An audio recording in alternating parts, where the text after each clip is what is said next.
एक बाल से सुलझी 30 साल पुरानी मर्डर मिस्ट्री। कॉल गर्ल का 140 बार चाकू घोंपकर किया कत्ल। एक महिला जिसका कत्ल 30 साल पहले हुआ था, लेकिन पिछले 30 साल से पुलिस एक भी ऐसा सबूत नहीं ढूंढ पाई जिससे कातिल का पता चल सके। ये कत्ल लंदन की कॉल गर्ल मरीना कोपेल का हुआ था। मरीना कोपेल को कातिल ने 140 बार चाकू घोंपकर मौत के घाट उतारा था। इतनी बड़ी वारदात होने के बावजूद पुलिस आरोपी का पता लगाने में लगातार नाकामयाब रही। जिस कमरे में कत्ल हुआ उसमें बहुत सारे लोगों के फिंगरप्रिंट्स थे, इसलिए कातिल को पहचानना लगभग नामुमकिन था। मरीना का कातिल 30 सालों तक बाहर घूमता रहा। आज हम आपको इस वीडियो में एक ऐसी मर्डर की दास्तान सुनाने वाले हैं जिसकी गुत्थी सुलझाने में पुलिस को 30 साल लग गए और इस 30 सालों के दौरान न जाने कितनी बार इस केस की फाइल खुली और बंद हुई। साल 1983 में मरीना कोपेल की शादी डेविड कोपेल से हुई। उस वक्त मरीना होटल में क्लीनिंग स्टाफ के तौर पर नौकरी किया करती थी, फिर बाद में मसाज पार्लर में काम करने लगी। इसके बाद वो कॉल गर्ल के रूप में भी काम कर रही थी। मरीना के इसी काम से उसका पति नाराज था, जिसके बाद मरीना और डेविड अलग अलग रहने लगे। हालांकि अलग रहने के बावजूद पति पत्नी में प्यार था और मरीना हर हफ्ते अपने पति से मिलने उसके घर जाया करती थी। मरीना के 2 बच्चे भी थे जिन्हें उसने अपने माँ बाप के पास कोलंबिया भेज दिया था। इन लोगों के खर्च के लिए वो हर महीने एक रकम भेजा करती थी और इसलिए डेविड को भले ही मरीना का काम पसंद नहीं था, लेकिन वो उसे रोक नहीं सकता था। मरीना 2 बेडरूम के फ्लैट में अकेले ही रहा करती थी, जिसमें से एक कमरा उसके ग्राहकों के लिए था। उसके ग्राहकों की लिस्ट में बिजनेसमैन, डॉक्टर और यहाँ तक कि कुछ नेता भी थे।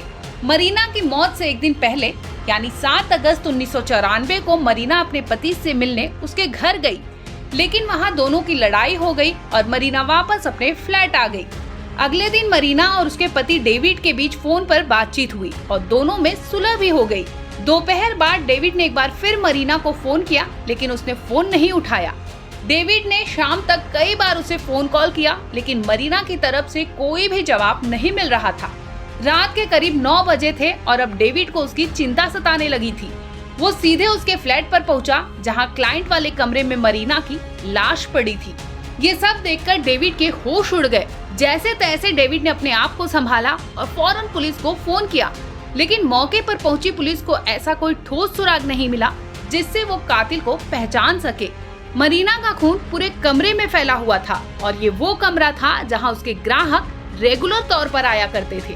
कमरे में बहुत सारे अनजान लोगों के फिंगरप्रिंट्स भी मिले थे। इसके अलावा पुलिस को एक बैग किचन से मिला था। इस बैग पर कई लोगों के निशान भी थे। इनमें से एक आदमी के बारे में पता चला था। शख्स का नाम संदीप पटेल था। संदीप जिस दुकान पर काम करता था, बैग वहीं से खरीदा गया था। संदीप तब 21 साल का था। उससे पूछताछ हुई। उसने कहा कि बैग उसी ने दिखाया था, लेकिन इसके अलावा उसे कुछ नहीं पता। इसलिए इन्वेस्टिगेशन ऑफिसर ने फिंगरप्रिंट्स को महत्वपूर्ण सबूत नहीं माना और संदेह का लाभ देते हुए उसे छोड़ दिया। इस केस में पुलिस के पास कोई सुराग नहीं था, ना ही कोई लीड थी। इसलिए कुछ दिन की जांच के बाद मामला ठंडे बस्ते में चला गया। वक्त गुजरता गया और साल 2008 में पुलिस ने एक बार फिर से इस केस को दोबारा खोला। सारे सबूतों को फॉरेंसिक जांच के लिए भेजा गया, जहां एक एक्सपर्ट की नजर मरीना के उस अंगूठी में फंसे एक छोटे से बाल पर पड़ी जो उसने मर्डर के वक्त पहनी हुई थी। हालांकि उस वक्त डीएनए टेक्नोलॉजी इतनी अच्छी नहीं थी कि केवल एक बाल से किसी ऐसे प्रोफाइल का पता चल सके जो इस मर्डर केस में शामिल था। इसके अलावा पुलिस के रिकॉर्ड में भी ऐसा कोई नाम नहीं मिला जिससे उस बाल के डीएनए रिपोर्ट मेल खाए, जिसके चलते एक बार फिर इस केस की जांच कमजोर पड़ गई। हालांकि पुलिस ने इस अंगूठी और उस बाल को सुरक्षित रख लिया था। मरीना का कातिल शायद कभी नहीं पकड़ा जाता, लेकिन 14 सितंबर साल 2013 को पुलिस के सामने एक केस आया। एक महिला ने पुलिस को फोन किया और बताया कि उसके बॉयफ्रेंड ने उसे बुरी तरह से मारा पीटा है। पुलिस मौके पर पहुंची तो महिला बुरी तरह से घायल थी। उसके चेहरे से खून बह रहे थे। शिकायत के आधार पर पुलिस ने संदीप पटेल नाम के उसके बॉयफ्रेंड को गिरफ्तार कर लिया। मामला संगीन था, इसलिए संदीप का डीएनए पुलिस के डेटाबेस का हिस्सा बन गया। संदीप के ऊपर अपनी गर्लफ्रेंड को घायल करने का केस चल ही रहा था कि इसी बीच साल 2022 में एक बार फिर मरीना मर्डर केस की फाइल खुली। डीएनए टेक्नोलॉजी अब काफी एडवांस हो चुकी थी और केस की जांच आगे बढ़ाने के लिए कातिल का वो बाल भी काफी था। एक बार फिर पुलिस रिकॉर्ड में शामिल लोगों के प्रोफाइल से डीएनए रिपोर्ट मिलाई गई।